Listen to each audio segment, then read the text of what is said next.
Hello guys, this is my first video after the arrest of Nnamdi Kanu, and I've decided to make this because I've been overwhelmed with messages and requests. People are saying you have to make a commentary about this, and I have so many mixed feelings about his arrest. But this is what I have to say.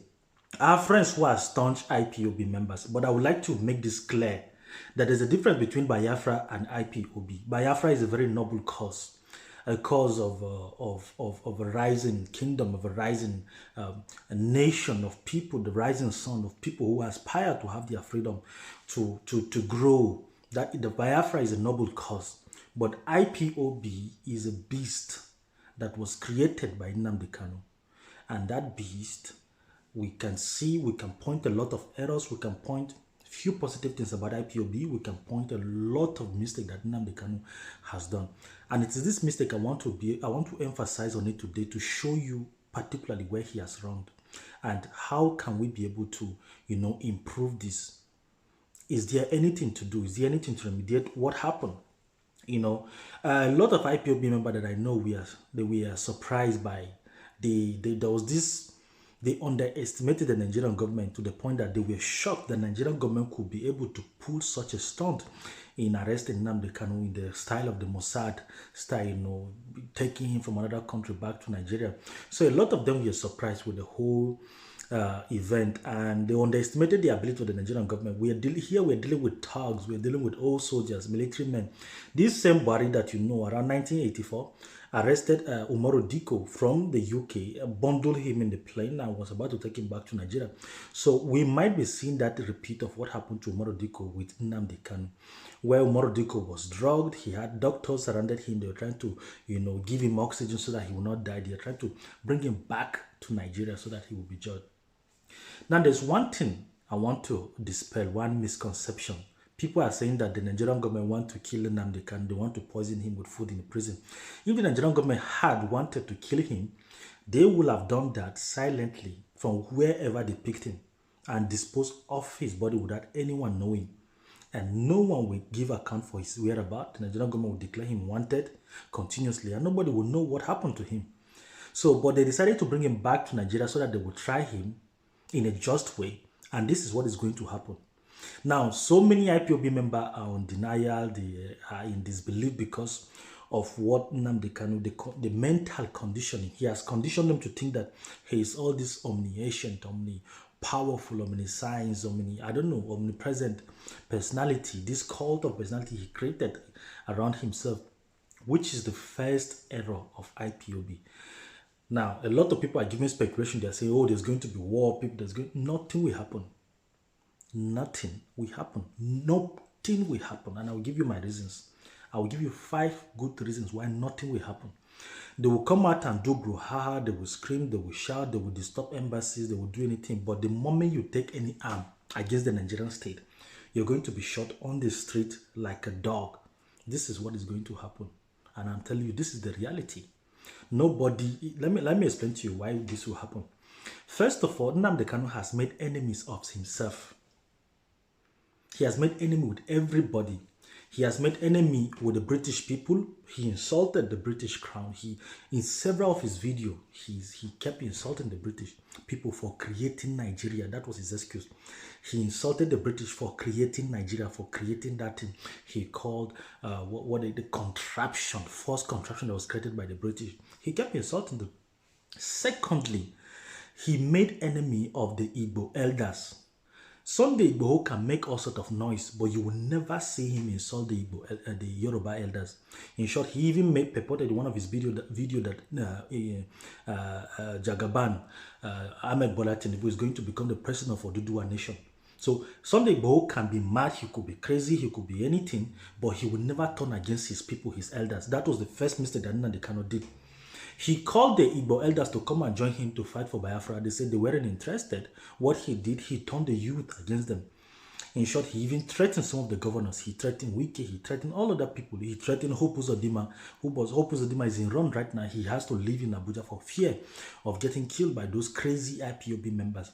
So Nnamdi Kanu has attracted the anger, the dissentment, the frustration from these Igbo elders who are not even interested because they are afraid for their life. They are afraid for their life and their family. What is going to be done to them if Nnamdi Kanu actually accept. And to show you that they are happy, none of them came out to give any statement to his arrest. No prominent Igbo figure has ever made any statement since Nnamdi Kanu was arrested. Did you see it? Is there any of them? So they haven't come out public to say, oh, we are happy. None of them is interested because Nnamdi Kanu turned the youth against them. Nnamdi Kanu also turned the Nigerian people against himself. There are times he tried to sound charismatic and say, oh, the Hausas are different from the Fulanis, that the Fulanis want to enslave them, blah, blah, blah. And he talks about the Middle Belt, he talks about the Ijaw people. He kept mentioning of the Yoruba journalists, the Yoruba. That is very derogatory in a very sarcastic manner, calling Yoruba journalists. Who is he referring? Is he referring to Yoruba journalists, Showore and other people? Yoruba journalists, that's what he said. You know, Nnamdi Kanu has made enemy of almost everybody except his IPOB family. These are the only people that support him. Nobody liked Nnamdi Kanu. Nobody even liked his ideas. Nobody. In fact, there was a video. He said he was pushed out of Israel when he went to Israel to make a request about the help they are going to do. You see, this is the problem I have with this Biafra, this IPOB idea. This is Nigeria. This is our reality. This is our story. We are a people. We are suffering from the same problem. We are all suffering from electricity, no electricity in the country, no proper good road, no education, no healthcare system. We are all suffering from the same problem that Nnamdi Kanu has been raising. These are legitimate questions. These are legitimate concerns. But why is it that, ask yourself, why is it that other Nigerians cannot identify with the struggle? Why? Because he has appropriated the problem of Nigeria upon himself and his people. He has succeeded in convincing the Igbo people that they are the only people that are marginalized in Nigeria. I am an Alagoman and Idoma from the Idoma extraction. My people have never been present in not even the Senate president or talk more of the presidency. So I could decide to say I'll work up and create a country for myself and a nation for my people for being marginalized, you know. So he has created this notion, this belief that only the Igbo people are suffering in Nigeria. Talk of insecurity, talk of bombing, Boko Haram, Fulani killing. In the north, 2.5 million people have been displaced by this Boko Haram activity. They are all Hausas, they are all Kanuris, they are all Fulani people. Fulani family that I know are victims of cattle rustling. Bandits attack them and they steal their account, they go away with it. You know, so they are the people that are killed. Just this year alone, 2,700 Hausa Muslim people have been killed. In Adamawa, in Zamfara, in so many states, in so many Katsina, in Kaduna, everywhere, they are killing them. These are Muslim people. These are Hausa people, but nobody's coming and say, oh, this is jihad. But if this happened in the southeast, they will say Buhari is bringing jihad. You know, but this is our problem. And that is where Nnamdi Kanu got everything wrong. He succeeded in appropriating the Nigerian problem upon himself. He convinced his people that they are the only people suffering in Nigeria. You are not the only people. Not just Igbo people are suffering. Everybody is suffering in Nigeria. The Yorubas, the Beninese, everybody is suffering in Nigeria. You only need to point it out to them that we are all suffering and we have to fight our common enemy. Our common enemy is bad governance. It's our government, the government of Nigeria, that have refused to build the road. They siphon this money and share it with their children. And these are the people we have to identify to fight them. If he had done that, people would have supported him. In fact, Nnamdi Kanu had the option to say, look, if he claimed that he loves Nigeria and he loves Igbo people, he had two options. Let me give it to you. The first option is to say, okay, let me become governor of Abia State, my place of birth where I was born. In short, as a matter of fact, he was invited at some point to become the governor. He refused. But Nnamdi Kanu has presented himself as someone who is intelligent, someone who is smart, someone who can fix a nation. You know, the first option is come to Nigeria, become a governor in Abia State. Even before all this Biafra this thing started, he had the option to become a governor because he's obviously charismatic. He knows how to galvanize people. He can do that. Become the governor of Abia State, build road, build all the bridges, set up clean water for your people, you know, clear up the farm, set up ranches and Transform the state. When you do that, you gain the favor of the people. From there, you can go on to say, okay, he wants to become the first Igbo president in Nigeria. People have seen his work, they have seen his precedents. They will say, okay, let's vote this man in power. Then after becoming the president of Nigeria, imagine Nnamdi Kanu as the president of Nigeria. After becoming the president of Nigeria, he has the option to say, okay, I want to develop this country to my taste. I want to change the corruption. I want to change everything and make it work. Or I can decide as a president, I can just say, okay, let me organize a referendum and push Igbo people out of Nigeria. So that is the option. He has two options. Either through go into power and get whatever he wants, or place himself in the position of begging. This is what he chose the last option, where he has to beg, fight, scream, organize, get betrayed, get shot at, dragged and stuffed, and his family get killed. He chose that particular path where he has to suffer. This is what I don't understand. He chose to suffer. And trust me, nothing will happen. As I said earlier on, nothing will happen. Nnamdi Kanu is going to get jailed, in prison, if not 50 or 100 years. He's going to remain there. The Igbo elders will not come for him because none of them, they are rejoicing. The Nigerian people will not support him. No, the British people. If you think that the British people don't know that they didn't have their hand in his arrest, then you are joking. You are being naive. Honestly. The Brits know exactly what is happening. They know his movement. Somebody communicated his movement. They communicated everything, his details, everything to the Nigerian government, and they were waiting for him. They knew when he bought his ticket. They knew the flight he was carrying. Everything. They knew everything. Whether private jet or anything, but they knew his movement. So forget about, they know. The UN released a statement. They say, oh, we don't want to see an implosion of Nigeria. Nigeria is the largest black African nation, country in the world, with more than 200 million people. They don't want to see this country implode, and they don't want people on the... If Nigeria implode, the whole of West African region is destroyed. With crisis from Boko Haram to banditry to killing to what they call it, the coast of Guinea will not be safe anymore because of piracy, and everything will be scattered and people will be running to Europe, and they don't want that to happen. And they know that Nnamdi Kanu has nothing to offer to the Western world. The same mistake Ojukwu did, the same mistake Nnamdi Kanu is doing. Ojukwu had the option to offer oil to the Russians and the Brits. He refused to do any of that. He said he doesn't want to be controlled. He doesn't want to be influenced by any external forces. And what he did, he lost the support of the allies abroad. The same time Nigeria was fighting Biafra, or the same time Israel was fighting. They couldn't possibly say we want to come and help Biafra. Israel was fighting almost 6 Arab countries: Jordan, Lebanon, Egypt then. So this is our reality. Nnamdi Kanu he cannot offer the Niger Delta oil. He has been struggling to bring them into Biafra, but they are refusing. He cannot offer their oil to foreign powers because a lot of countries are shifting away from fossil fuel. Now they are going from renewable energy. So Biafra has nothing to offer. This is what we need to understand. Biafra has nothing to offer. Biafra doesn't have anything to offer to the global world. So all the global cities are watching. They are expecting, what are we going to gain from these people? This young man, he says he wants his country. UN will not support him. What would they gain? The only time he will gain favor from this external world is when he has something to offer. They see that, oh, maybe oil, or they're interested in the oil. Or what does he have? Nothing except from the human resources that he has. And they are not interested in that because of his personality. He thought speaking, shouting on the screen, it's appealing to the IPOB members, but to the rest of the world, they're always seeing another dictator in the making. He has sent threats. They have seen evidence of him killing. Police burning their stations. All these things, he had 11 charges, and they have added 8 charges to them. Watch and see. There's going to be silence from the international community. Nobody will speak about it. Nnamdi Kanu is going to be tried, judged, and sentenced to life imprisonment. There is nothing anyone can do about it. The Igbo elders are happy because he has threatened a lot of them. He made enemy of them himself. They won't come out to fight for him. Nobody in Nigeria will come out to fight for him. They are even threatening Kenyan businesses and airways that they should, but nothing will happen.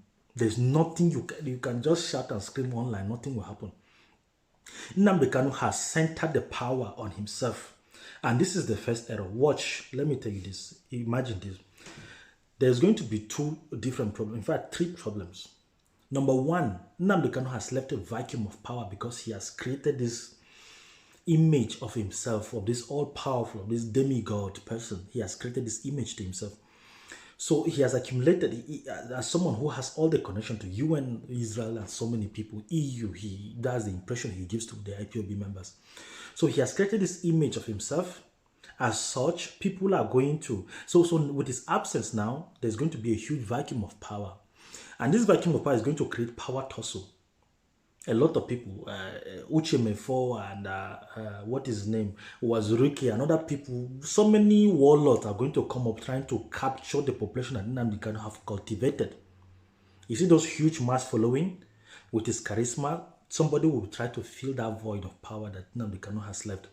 And that is where there's going to be problem. Either his brother, either the person managing this, they are going to try to employ the same tactics that he used to get those people, but it's not going to work because they haven't been to prison, they haven't sacrificed things that he has sacrificed. And aside that, power is going to be another incentive for them to go in and say they want to fill the void. And the second incentive is money. Nnamdi Kanu has been receiving a lot of donations from people from the US all over the world to support his movement, and he has been using the money to travel all around the world to do whatever he wanted to do. So that money is going to attract a lot of people to fill the void that he has left. Another thing is the fame that comes with being the leader of Biafra. That is what they are going to do. So you will see this power tussle. Mark my word, that's what you're going to see. Next, that's what is coming up after Nnamdi Kanu is jailed. So he has made himself this omniscience, this omnipresence, this all-powerful, supreme leader. And the IPOB member, they underestimated what the Nigerian government can do. That was why they were shocked. They were surprised when they heard that he was caught. See, this is the problem of vesting too much power on one singular human being. All of us, we are suffering from the same problem in Nigeria.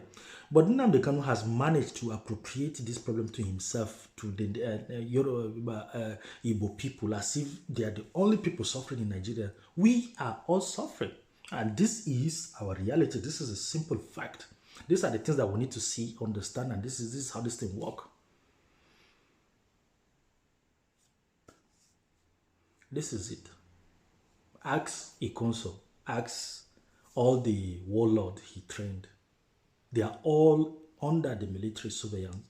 700 of them are willing to come out to testify against him. They realize what happened. If you refuse, you get killed. You can't fight the Nigerian state and succeed. There is no referendum in the Nigerian constitution, so what he was asking for is impossible. It cannot be done. It cannot be done. So forget about all this struggle, everything you are hearing about. This is it for Nnamdi Kanu and IPOB. Like I said in the beginning, there's a difference between IPOB and Biafra movement. Biafra is a noble cause.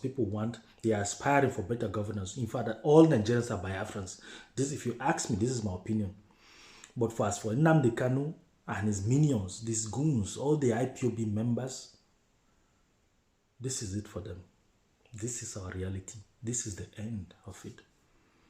He has created his path. He has chosen that path. And he's going to live it. It's very sweet. This thing, they say, oh yeah, once you put your hand in the oil, you must lick it. It starts dripping, it stains your clothes and anything you do.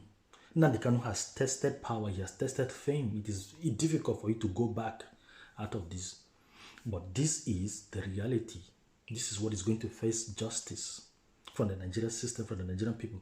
No international committee is coming for him. Stop deluding yourself. I'm advising you, go on today, make your money, protect your family. If you have anything to do to help your country, do it. Forget about Biafra, forget about Nnamdi Kanu and whatever he has promised you. He's not coming out. This is it for him. Stop dreaming about him coming back to save you or bring you Biafra. Make sure you work hard for your family. This is the only thing you can do. And he is going to face the justice. Anyway, this is it. I'll stop here. I would like to hear your opinion. Drop your comment. I will read all of them. Let's interact. Let us create this conversation going. Okay? All right. Thank you. Sharp.